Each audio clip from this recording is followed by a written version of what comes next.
Dear friends, എല്ലാവർക്കും PSC പ്രിസത്തിലേക്ക് സ്വാഗതം.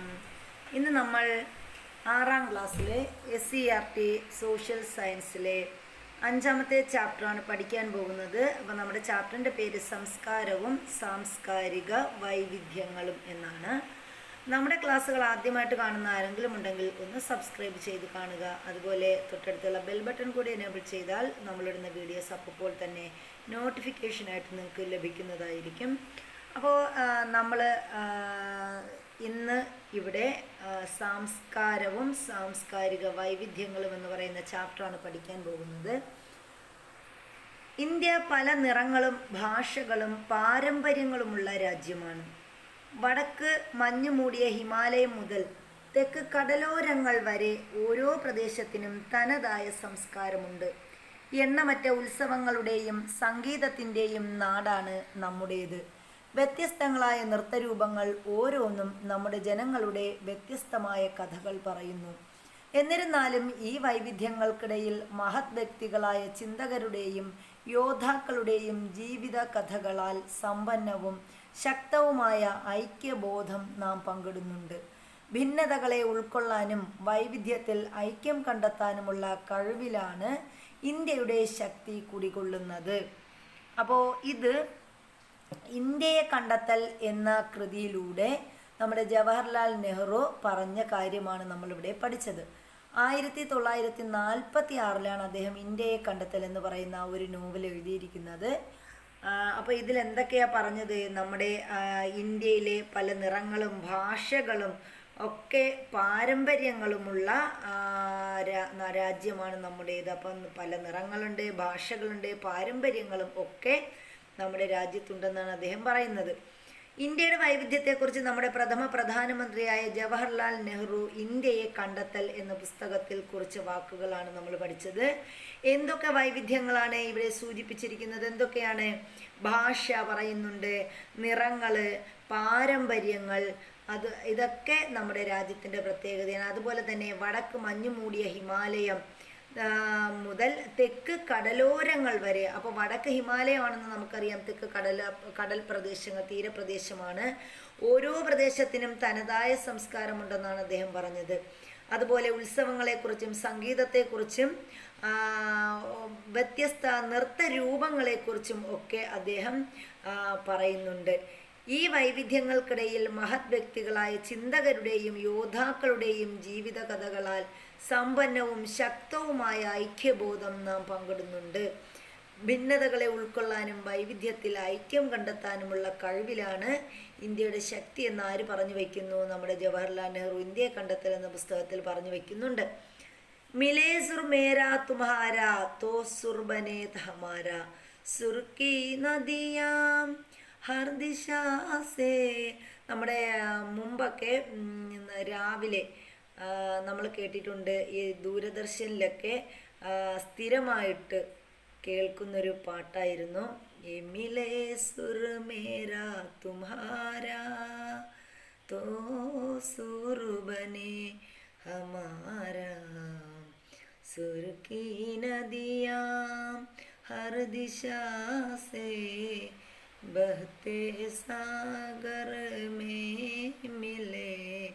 അങ്ങനെ പറയുന്ന ഈ ഒരു ഗാനം, എൻ്റെ സ്വരവും നിങ്ങളുടെ സ്വരവും ഒത്തുചേർന്ന് നമ്മുടെ സ്വരമായി. അപ്പോൾ അതിൽ പറയുന്നൊരു മലയാളം വരികളാണ്. എൻ്റെ സ്വരവും നിങ്ങളുടെ സ്വരവും ഒത്തുചേർന്ന് നമ്മുടെ സ്വരമായി.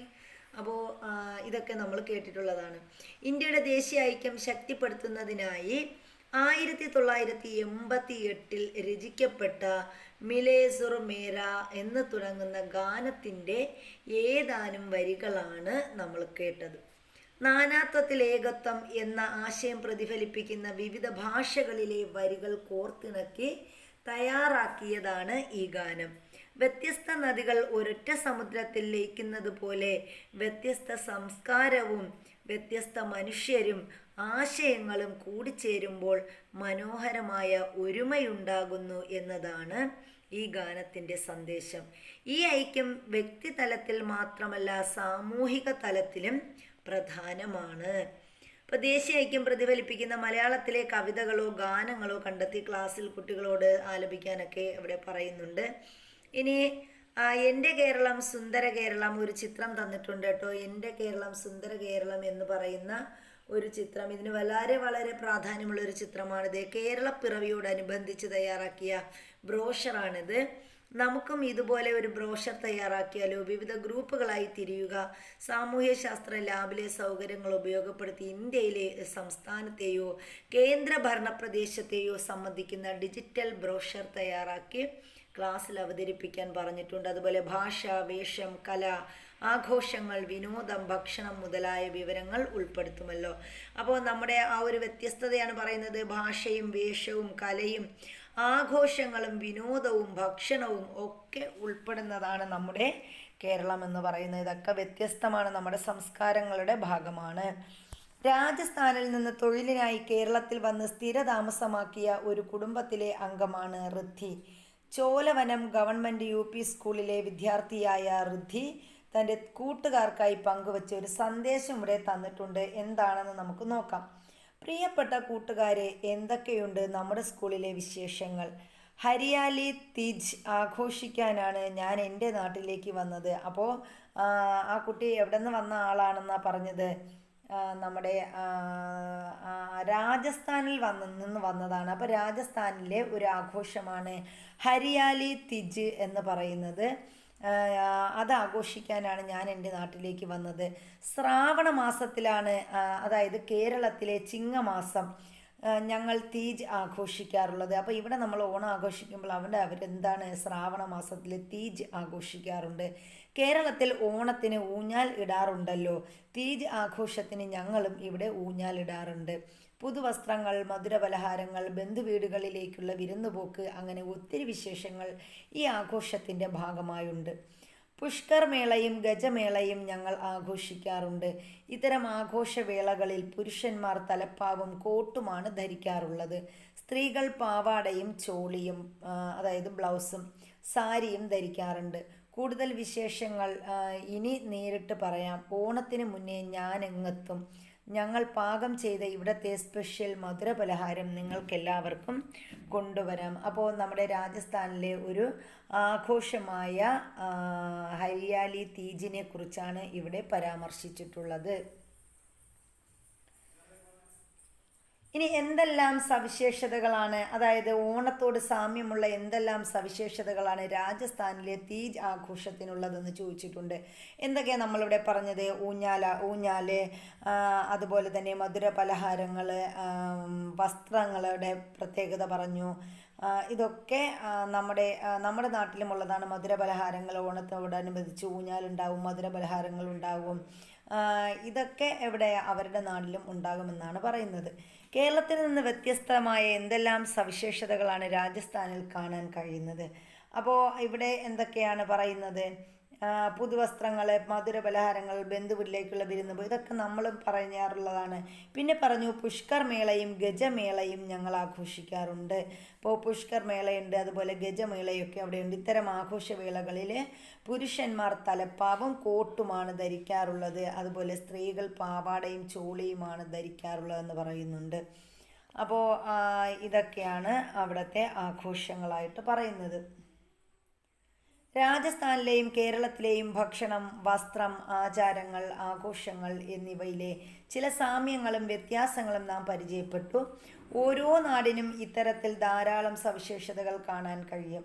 നിങ്ങളുടെ പ്രദേശത്തെ പ്രധാന ആഘോഷങ്ങൾ, ഭാഷ, വേഷം, ഭക്ഷണം, കലാകായിക വിനോദങ്ങൾ, സ്മാരകങ്ങൾ മുതലായവയെ സംബന്ധിച്ച് മുതിർന്നവരോട് അന്വേഷിച്ചറിഞ്ഞ് ചുവടെ കൊടുത്തിരിക്കുന്ന ആശയപടം പൂർത്തിയാക്കാൻ പറഞ്ഞിട്ടുണ്ട്.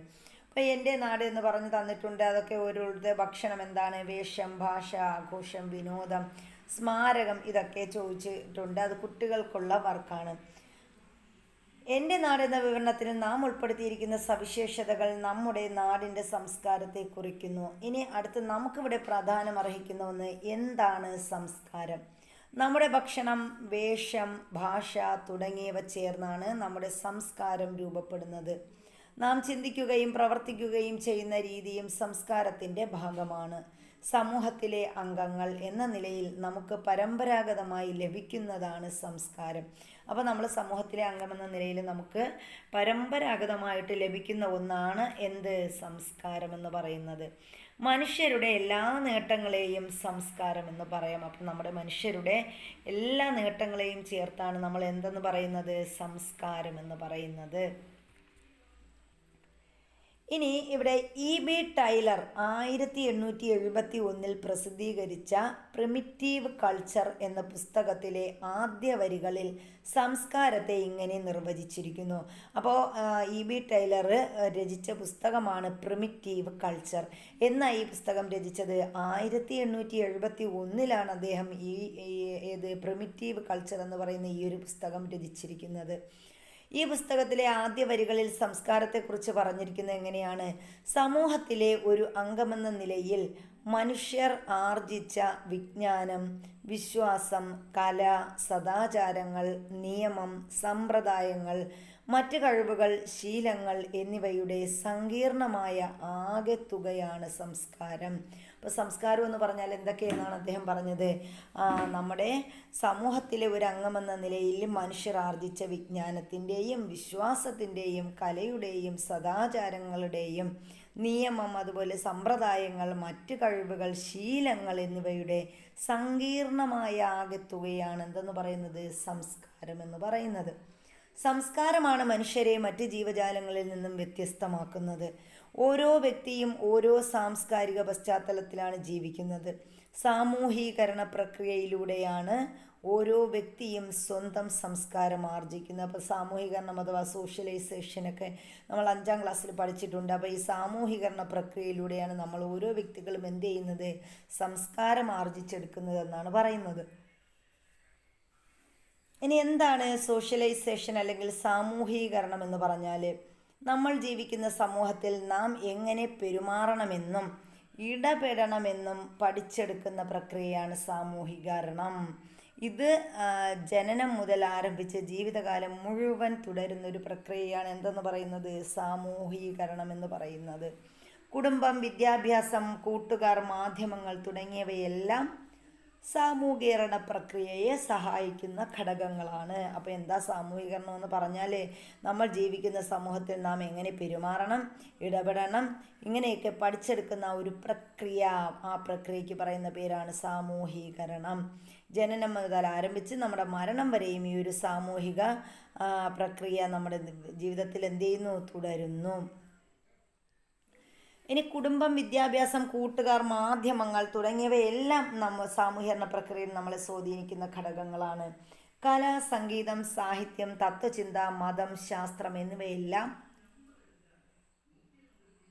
സംസ്കാരത്തിൻ്റെ വിവിധ ഘടകങ്ങളാണ്. അപ്പോൾ എന്തൊക്കെയാണ് നമ്മൾ പറഞ്ഞ? കല ഉണ്ട്, സംഗീതമുണ്ട്, സാഹിത്യം, തത്വചിന്ത, മതം, ശാസ്ത്രം ഇവയെല്ലാം എന്തിൻ്റെ ഭാഗമാണ്? സംസ്കാരത്തിൻ്റെ ഭാഗമാണ് എന്നാണ് പറയുന്നത്. ഇവയെല്ലാം മനുഷ്യനിർമ്മിതമല്ലേ? അപ്പോൾ ഇതെല്ലാം എന്താണ്? കല, സംഗീതം, സാഹിത്യം, തത്വചിന്ത, മതം, ശാസ്ത്രം ഇതൊക്കെ എന്താണ്? മനുഷ്യനിർമ്മിതമാണ്. അതിനാലാണ് സംസ്കാരം മനുഷ്യനിർമ്മിതമാണെന്ന് കരുതുന്നത്. അപ്പോൾ സംസ്കാരം എന്ന് പറഞ്ഞാൽ എന്താണ്? മനുഷ്യനിർമ്മിതമായ ഒരു വസ്തുതയാണ് സംസ്കാരം. സംസ്കാരത്തിൽ ഭൗതികവും ഭൗതികേതരവുമായ ഘടകങ്ങളുണ്ട്. അപ്പോൾ സംസ്കാരത്തിലെ നമ്മൾ രണ്ടായിട്ട് തിരിച്ചാൽ അതിൽ എന്തുണ്ട്? ഭൗതികവുമുണ്ട്, ഭൗതികേതരവുമായ ഘടകങ്ങളുണ്ട്. പ്രത്യക്ഷത്തിൽ കാണാൻ സാധിക്കുന്നതും രൂപമുള്ളതുമായ ഭക്ഷണം, വസ്ത്രം, വീട്ടുപകരണങ്ങൾ മുതലായവ ഭൗതിക സംസ്കാരത്തിൻ്റെ ഘടകങ്ങളാണ്. അപ്പോൾ ഭൗതിക സംസ്കാരത്തിൻ്റെ ഭാഗങ്ങളായിട്ട് വരുന്നത് എന്തൊക്കെയാണ്? നമ്മൾ പ്രത്യക്ഷത്തിൽ നമ്മുടെ വീട്ടിൽ കാണാൻ സാധിക്കുന്നതും രൂപമുള്ളതുമായ ഭക്ഷണം, നമ്മുടെ വസ്ത്രം, വീട്ടുപകരണങ്ങൾ മുതലായവ ഭൗതിക സംസ്കാരത്തിൻ്റെ ഭാഗങ്ങളായിട്ടുള്ള ഘടകങ്ങളാണ്. എന്നാൽ പ്രകടമായി കാണാനാവാത്തതോ രൂപമില്ലാത്തതോ ആയ വിശ്വാസങ്ങൾ, ചിന്തകൾ, ആശയങ്ങൾ മുതലായവ ഭൗതികേതര സാഹചര്യത്തിൻ്റെ അല്ലെങ്കിൽ സംസ്കാരത്തിൻ്റെ ഘടകങ്ങളാണ് എന്നാണ് പറയുന്നത്. ചുവടെ നൽകിയിരിക്കുന്ന ഭൗതിക സംസ്കാരം, ഭൗതികേതര സംസ്കാരം എന്നിങ്ങനെ തരംതിരിച്ച് പട്ടികപ്പെടുത്താനും കൂടുതൽ ഉദാഹരണങ്ങൾ കണ്ടെത്തി കൂട്ടിച്ചേർക്കാനുമൊക്കെ പറഞ്ഞിട്ടുണ്ട്. നമ്മൾ പറയുന്നു മലയാളം. മലയാളം എന്ന് പറയുന്നത് ഒരു ഭാഷയാണ്. അപ്പോൾ ആ ഭാഷ എന്ന് പറയുന്നത് നമുക്ക് എന്താണ്, ഭൗതിക സംസ്കാരമാണോ ഭൗതിക ഇതര സംസ്കാരമാണോ എന്ന് ചോദിച്ചിട്ടുണ്ട്.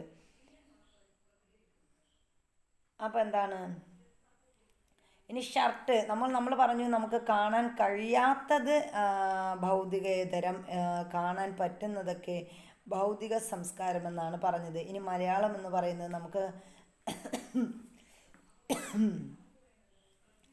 നമുക്ക് മലയാളം എന്ന് പറയുന്ന ഒരു ഭാഷയാണ്. ആ ഭാഷ നമുക്ക് കാണാൻ കഴിയോ? ഇല്ല. അത് നമ്മൾ പറഞ്ഞല്ലേ കേൾക്കുന്നത്. അപ്പോൾ അതൊരു ഭൗതികേതര സംസ്കാരത്തിൽ വരുന്നതാണ്. ഷർട്ട് കാണാൻ പറ്റും, പുസ്തകം കാണാൻ പറ്റും. വിശ്വാസങ്ങൾ നമുക്ക് കാണാൻ കഴിയത്തില്ല, അത് ഭൗതികേതര സംസ്കാരത്തിൽ വരുന്നത്. പാത്രങ്ങൾ നമുക്ക് കാണാൻ പറ്റും, വീട് നമുക്ക് കാണാം, ബാഗ്, അതുപോലെ സ്നേഹം നമുക്ക് കാണാൻ കഴിയില്ല. വാച്ച് കാണാൻ കഴിയും, ഫോൺ കാണാൻ കഴിയും, മൺവെട്ടി, ബഹുമാനം കാണാൻ കഴിയില്ല, ജ്ഞാനം കാണാൻ കഴിയില്ല. അപ്പോൾ നമുക്കിവിടെ പറയാം മലയാളം, അതുപോലെ മതവിശ്വാസങ്ങൾ, സ്നേഹം, ബഹുമാനം, ജ്ഞാനം, ഇതൊക്കെ ഭൗതികേതര സംസ്കാരത്തിന് ഉദാഹരണമാണ്.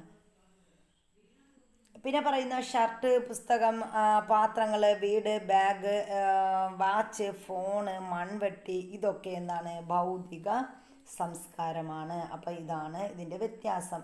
ഇനി നോക്കിയേ, സംസ്കാരത്തെ തന്നെ നമ്മൾ സംസ്കാരത്തിൽ ഉൾപ്പെടുന്ന കാര്യങ്ങൾ എന്തൊക്കെയാണ്? നമ്മുടെ ആഘോഷങ്ങൾ സംസ്കാരത്തിൽ വരുന്നതാണ്. ആഘോഷം, വിശ്വാസം, ഭാഷ, പാരമ്പര്യം, കല, ആചാരം, ഭക്ഷണം, വേഷം, പിന്നെന്താണ്, പ്രതീകം, പെരുമാറ്റം, ഇതൊക്കെ സംസ്കാരത്തിൽ വരുന്നതാണ്. ആശയപടം നിരീക്ഷിച്ച് സംസ്കാരത്തിൻ്റെ ഘടകങ്ങൾ എന്നിവയെ വിശദീകരിച്ചുകൊണ്ട് കുറിപ്പ് തയ്യാറാക്കാനും പറഞ്ഞിട്ടുണ്ട്. ഇനി നമ്മൾ പറയുന്നത് ലോകത്താകമാനം വൈവിധ്യമാർന്ന സമൂഹങ്ങളും സംസ്കാരങ്ങളും നിലനിൽക്കുന്നുണ്ട്. അപ്പം നമ്മൾ ലോകത്തെ എടുക്കുകയാണെങ്കിൽ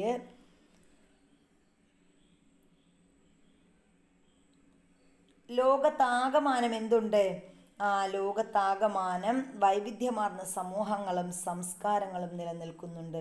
നമ്മുടെ രാജ്യമായ ഇന്ത്യയുടെ സംസ്കാരവും വൈവിധ്യങ്ങളാൽ സമ്പന്നമാണ്. അപ്പം നമ്മുടെ രാജ്യമായ ഇന്ത്യ, നമുക്കറിയാം നമ്മുടെ രാജ്യം ഇന്ത്യയാണെന്ന് അറിയാം. അവിടുത്തെ സംസ്കാരവും വൈവിധ്യങ്ങളാൽ സമ്പന്നമാണ്. അനേകം മത, ജാതി, ഗോത്ര വൈവിധ്യങ്ങൾ നിലനിൽക്കുന്ന രാജ്യമാണ് നമ്മുടേത്. അപ്പം നമ്മുടെ ഇന്ത്യ എടുക്കുകയാണെങ്കിൽ അവിടെ എന്തൊക്കെയുണ്ട്? അനേകം മതമുണ്ട്, ജാതികളുണ്ട്, ഗോത്രങ്ങളുണ്ട്, അങ്ങനെ വൈവിധ്യങ്ങൾ നിലനിൽക്കുന്ന ഒരു രാജ്യമാണ് നമ്മുടെ ഇന്ത്യ എന്ന് പറയുന്നത്. ഓരോ വിഭാഗത്തിനും തനതായ പാരമ്പര്യവും സംസ്കാരവും ഉണ്ട്. അപ്പോൾ ഓരോ വിഭാഗവും നമ്മൾ എടുക്കുകയാണെങ്കിൽ ഓരോ വിഭാഗത്തിനും എന്തുണ്ട്? തനതായ പാരമ്പര്യമുണ്ട്, അതുപോലെ സംസ്കാരവും ഉണ്ട്. അതുപോലെ വൈവിധ്യമാർന്ന ഭാഷകളും ഇന്ത്യയിൽ നിലനിൽക്കുന്നു. അപ്പോൾ ഇന്ത്യയെ സംബന്ധിച്ചിടത്തോളം വൈവിധ്യമാർന്ന ഭാഷകളൊക്കെ ഇന്ത്യയിലുണ്ട്. നമ്മുടെ കറൻസി നോട്ടിൽ എത്ര ഭാഷകളുണ്ടെന്ന് കണ്ടെത്തുക. അപ്പോൾ നമ്മുടെ കറൻസി നോട്ട് എടുക്കുകയാണെങ്കിൽ നമ്മുടെ ഭരണഘടനയിൽ ഉൾച്ചേർത്തിരിക്കുന്ന ഭാഷകൾ ഏതൊക്കെയാണെന്ന് അന്വേഷിക്കുക. അപ്പോൾ കറൻസി നോട്ട് എടുക്കുകയാണെങ്കിൽ നമ്മുടെ കറൻസിയിൽ എത്ര ഭാഷകളുണ്ട് എന്ന് പറഞ്ഞിട്ടുണ്ട്. ഇത് നമ്മുടെ ഇവിടെ ഒരു രൂപയുടെ ചിത്രമാണ്.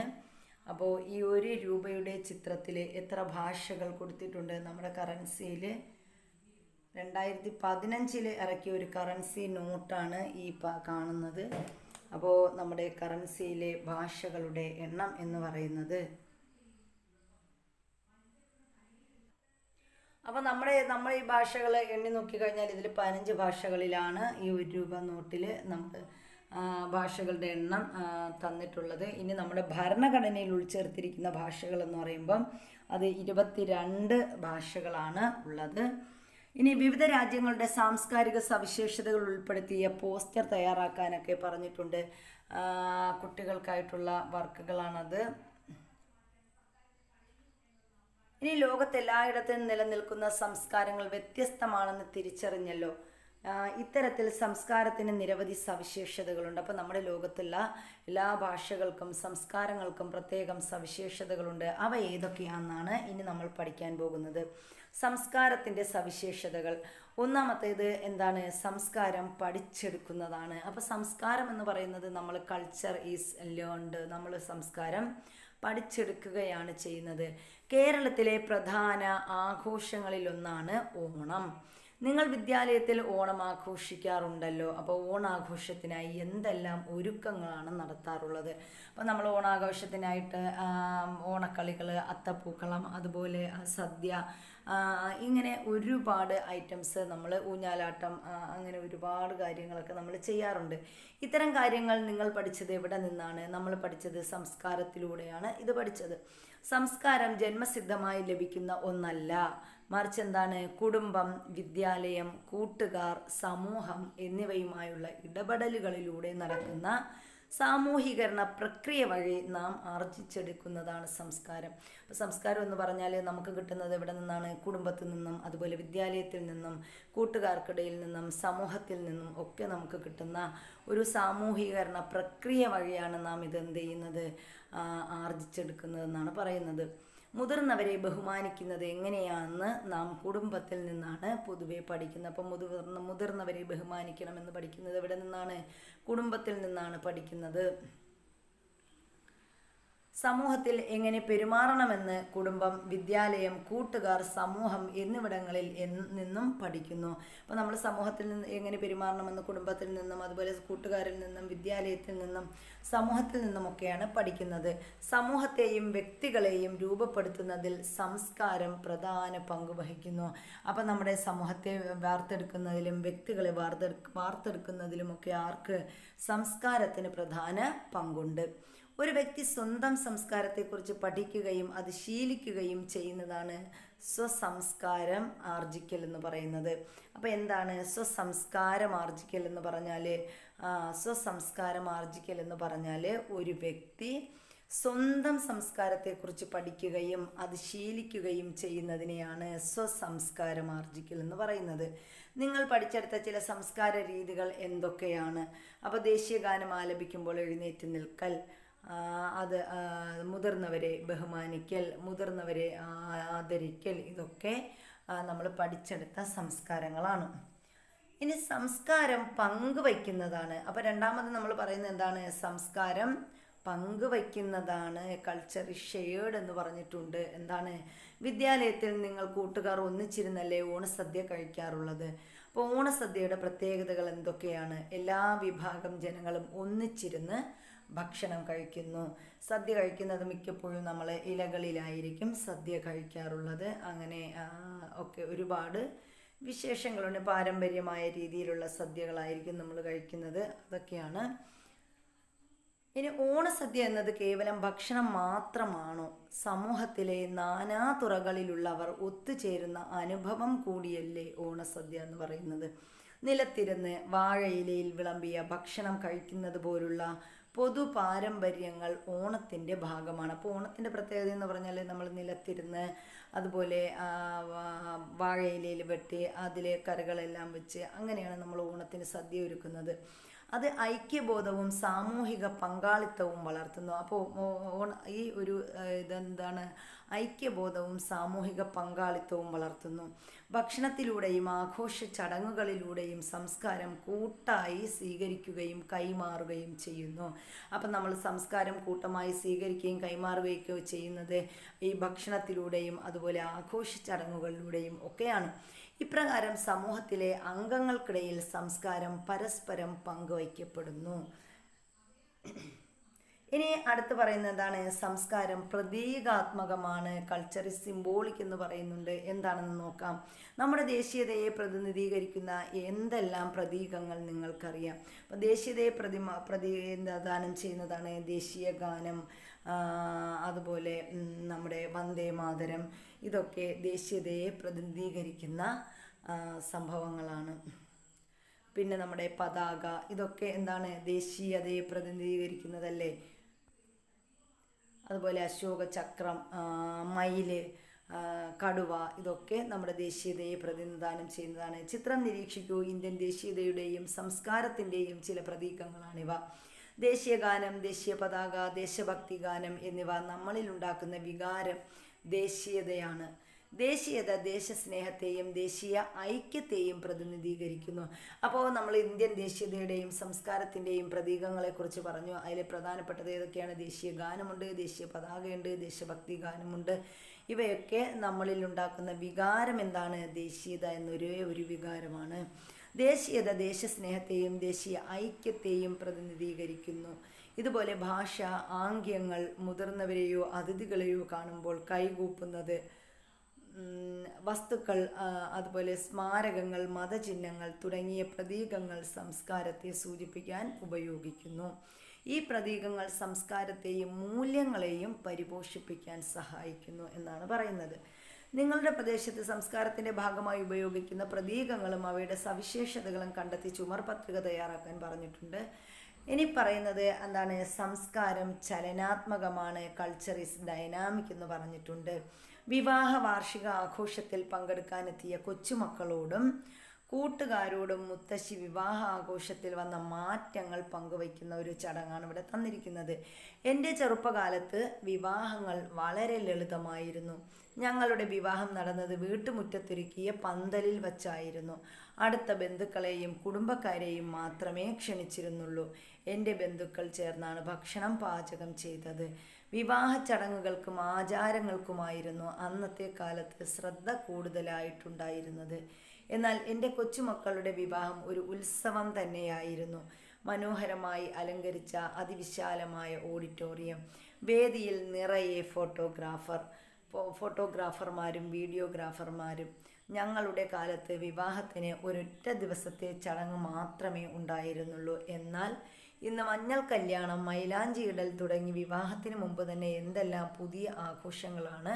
വിവാഹത്തിൻ്റെ നടത്തിപ്പിന് തന്നെ എന്തെല്ലാം മാറ്റങ്ങൾ. ഇവൻ്റ് മാനേജ്മെൻറ്റ് സംഘമായിരുന്ന് എല്ലാ കാര്യങ്ങൾക്കും നേതൃത്വം കൊടുത്തിരുന്നത്. പാചകത്തിനും ഭക്ഷണം വിളമ്പാനും പ്രത്യേക സംഘം തന്നെ ഉണ്ടായിരുന്നു. എനിക്ക് കേട്ടുകേൾവി പോലുമില്ലാത്ത വിഭവങ്ങൾ സദ്യയിൽ ഉണ്ടായിരുന്നു.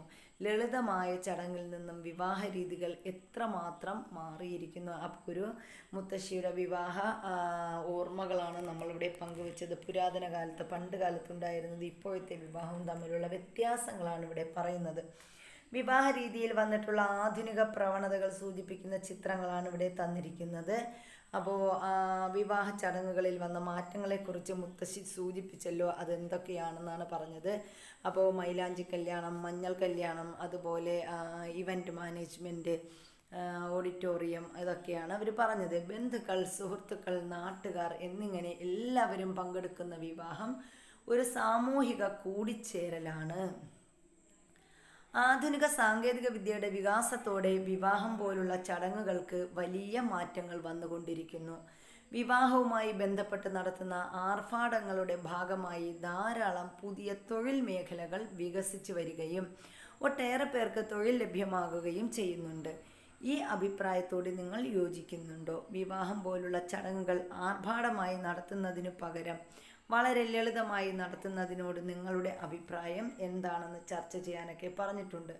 ലളിതമായ ചടങ്ങുകളിൽ നിന്നും അതിസങ്കീർണവും ചെലവേറിയതുമായ ആഘോഷങ്ങളിലേക്ക് വിവാഹങ്ങൾ മാറിയിരിക്കുന്നു. എന്നിരുന്നാലും വിവാഹത്തിൻ്റെ ആചാരങ്ങൾ മാറ്റങ്ങളോടുകൂടി പിന്തുടരുന്നത് നിങ്ങൾ ശ്രദ്ധിച്ചില്ലേ?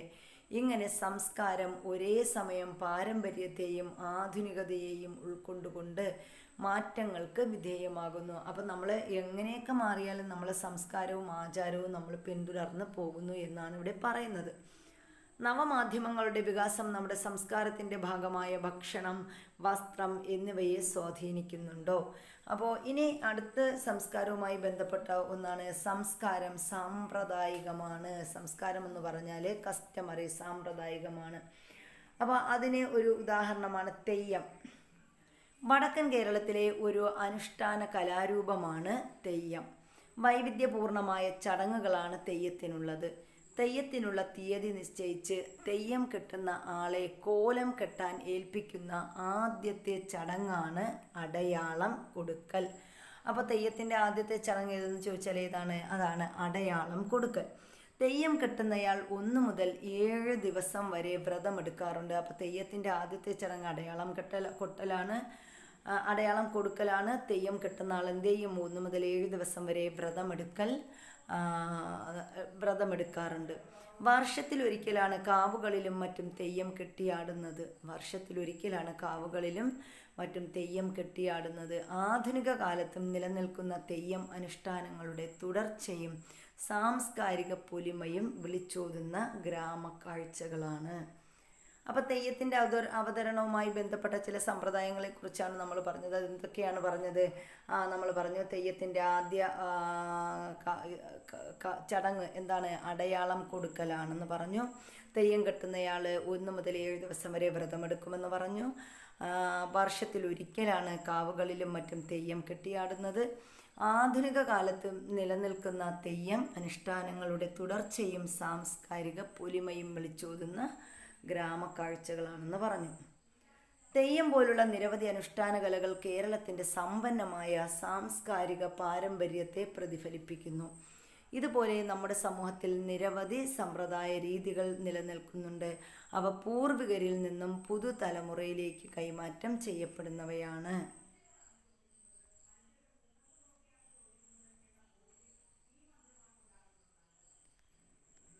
അപ്പോൾ ഇനി താഴെ തന്നിരിക്കുന്ന സൂചകങ്ങൾ സംസ്കാരത്തിൻ്റെ ഏത് സവിശേഷതയുമായി ബന്ധപ്പെട്ടതാണെന്ന് കണ്ടെത്തി ആശയപടം പൂർത്തിയാക്കാൻ പറഞ്ഞിട്ടുണ്ട്. സൂചകങ്ങൾ എന്താണ്? പടയണിയുടെ ചടങ്ങുകൾ, ഇവൻ്റ് മാനേജ്മെൻറ്റ്, അത്തപ്പൂക്കളം, സമാധാനത്തെ സൂചിപ്പിക്കുന്ന വെള്ള നിറം, എല്ലാ വിഭാഗം ജനങ്ങളും ഒത്തുചേർന്ന് ഓണസദ്യ കഴിക്കുന്നത്. അപ്പോൾ ഇതിനൊക്കെയുള്ള സൂചകം പറയുന്നത് എന്താണ്? സംസ്കാരം എന്ന് പറഞ്ഞാൽ എന്തൊക്കെയാണ്? ഇവിടെ ഒരു സമ്പ്രദായമാണ്, പ്രതീകമാണ്, പങ്കുവയ്ക്കുന്നതാണ്, ചലനാത്മകമാണ്, പഠിച്ചെടുക്കുന്നതാണ് എന്നൊക്കെ പറഞ്ഞിട്ടുണ്ട്. അപ്പോൾ പടയണിയുടെ ചടങ്ങുകൾ എന്ന് പറയുന്നത് ഒരു സമ്പ്രദായമാണ് അല്ലേ? ഇനി ഇവൻ്റ് മാനേജ്മെൻറ്റ് എന്ന് പറയുമ്പോൾ അത് പങ്കുവയ്ക്കുന്നതാണ് ഇവൻ്റ് മാനേജ്മെൻറ്റ്. ഇനി എന്താണ്? അത്തപ്പൂക്കളം എന്ന് പറയുന്നത് അതും ഒരു സമ്പ്രദായമാണ് അത്തപ്പൂക്കളം. അതുപോലെ സമാധാനത്തെ സൂചിപ്പിക്കുന്ന വെള്ള നിറം എന്ന് പറയുന്നത് ഒരു പ്രതീകാത്മകമാണ്. എല്ലാ വിഭാഗം ജനങ്ങളും ഒത്തുചേർന്ന് ഓണസദ്യ കഴിക്കുന്നത് എന്താണ്? അത് പങ്കുവയ്ക്കുന്നതാണ്. അപ്പോൾ ഇങ്ങനെ ഒരുപാട് കാര്യങ്ങൾ പറയുന്നുണ്ട്. ഇനി നമ്മൾ ബാക്കി സാംസ്കാരിക മാറ്റങ്ങളെക്കുറിച്ചാണ് പറയുന്നത്. അത് നമ്മൾ അടുത്ത ക്ലാസ്സിൽ പറയുന്നതായിരിക്കും. അപ്പോൾ നമ്മുടെ ക്ലാസ്സുകൾ ഇഷ്ടപ്പെട്ടിട്ടുണ്ടെങ്കിൽ ലൈക്ക് ചെയ്യാനും ഷെയർ ചെയ്യാനും ഒന്നും മടിക്കരുത്. അപ്പോൾ എല്ലാവർക്കും നല്ലൊരു ദിവസം ആശംസിക്കുന്നു. Thank you.